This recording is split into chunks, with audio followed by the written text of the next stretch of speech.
Hello there, my loyal viewers.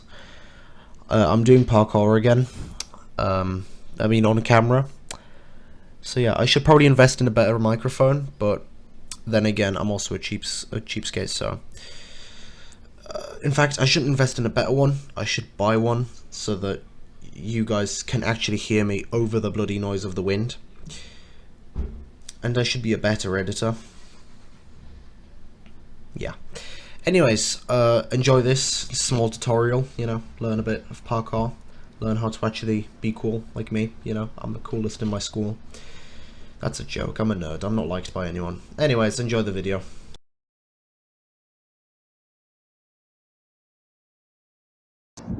So the first move I'm going to show you is a basic parkour move that will allow you to absorb any impact from the hit and basically spread it into your entire body so that it doesn't damage your legs too much. It's called a PK roll. The point is, it's a safety roll that allows you to spread the energy, okay? Now the way you do it is by simply, when you land, okay, you're bending your legs. This causes, first of all, that's the first step of absorbing the impact, okay? You land on the tip of your toes, okay? You bend your legs to take in the impact, and then you put your feet down. Kind of useless once you learn the roll. And then your hands go forwards, so if you have forward momentum, it means that you're already rolling forward, so you can take this and roll forward, I guess. Your hands go down to the floor, and then you simply roll onto your shoulder, like this, okay? This spreads it to the entire body rather than just keeping it in your legs. Now I'm going to do this a bit faster. Basically, you go down like this, okay? And you have landed in your spot.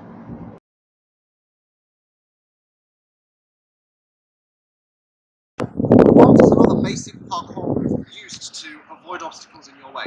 It's made for efficiency, however, eventually you get to a point where the variations are only done to look cool, rather than to actually get you over a ledge faster. The vault is used for about ledge's hip height, and there are different types. The one I'm going to teach you is a speed vault. Now, it basically relies on you lifting your legs up onto the side, okay, and then putting your hand down to make sure that you don't clip it, while still keeping your momentum from the run. So you won't probably see me do the run up because of the camera angle. However, you're going to see me go past it. So you want to build up speed beforehand, and then you simply just jump over like this. Now, because of the limited space of this, I had to lift up my legs a little bit and slow down. But with this one, I can show you it a bit better. So all you have to do is simply just go over it like this. There are variations, such as the lazy vault, which allows you to simply, without tipping your entire body, jump over it. And the underbar vault, which I can't do because it's wet and it's unfortunately too thick for me to actually put my hands around.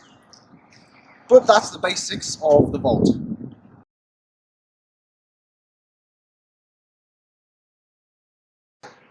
The next move I'm going to show you is called the step up or the step jump, whatever you want to call it. However, it relies on you having to simply use your forward momentum and transitioning it upwards so you can reach a higher ledge. Obviously, with some ledges, it's as easy as simply grabbing and pulling yourself up. However, with this wall, I can't do that. I can, but that's not the purpose of this tutorial. So what you're going to basically do is you're going to run at it, and just before you're going to put your leg up, and you're going to basically want to push that leg up upwards, okay? So, I'm going to show that a bit faster.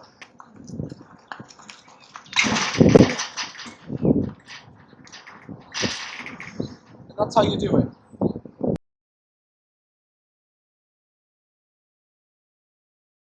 The next type of scaling a wall and a basic move that you usually have to learn for parkour is called the dynojump. Now the reason it's called that is because when you're in that position, you're squatted down, and you basically have to put your hands like this so that when you pull yourself up, you have that enough momentum and force to basically just jump up. Now, the reason why the dyno jump is a little bit trickier is because usually you don't have a full surface to put your legs on.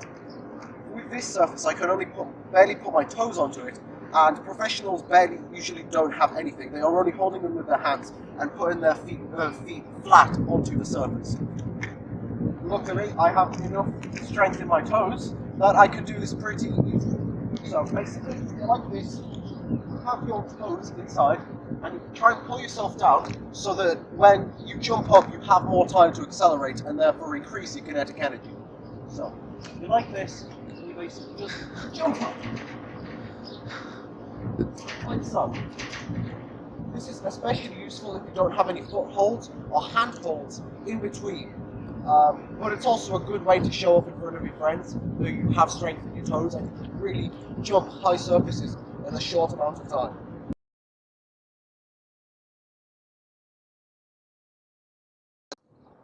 With this type of the last trick I'm going to show you, I call it a trick, but it is in fact a really useful skill to have, is simply hanging on a pole. Now, the thing about hanging on a pole is much harder than you really think it is. Much harder usually than the pull-up. However, with the pull-up that I showed you, I had footing underneath my legs. With hanging on the pole, the only thing you're relying on is your arms. Now, when I hang on this pole, okay, most of my strength is concentrated in my fingers, because I have to make sure that I'm really holding onto this, holding onto the pole tightly by simply bending my fingers in a dino formation again and holding on. Now, obviously, the arms are a great factor in this because some of the bones and tendons control the strength of our fingers in the arm, which means that this is pretty important. Now, the thing about using this type of thing is that it's very useful to go from pole to pole. Eventually you can learn variations where you jump from pole to pole using only arms.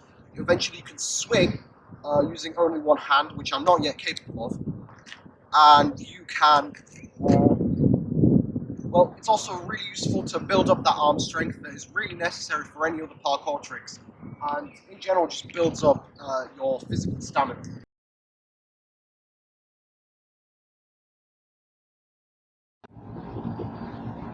Remember, this dog here has been starved, beaten, and depraved. Not by me. Not by me. It deserves a life. Give a like, or else Dora will jump off a cliff. She's gone through too much, and she's suicidal.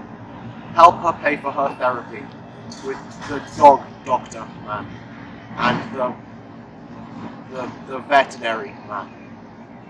Help her get better and go past her depression. PTSD is a bitch. Don't be a cause of it.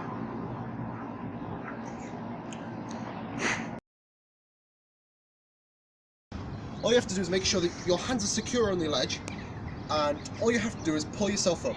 Seems simple, but you have to also kind of, when you're up there, you have to switch your hands so that they go from holding onto the corner of the ledge to being firmly planted on top of the ledge.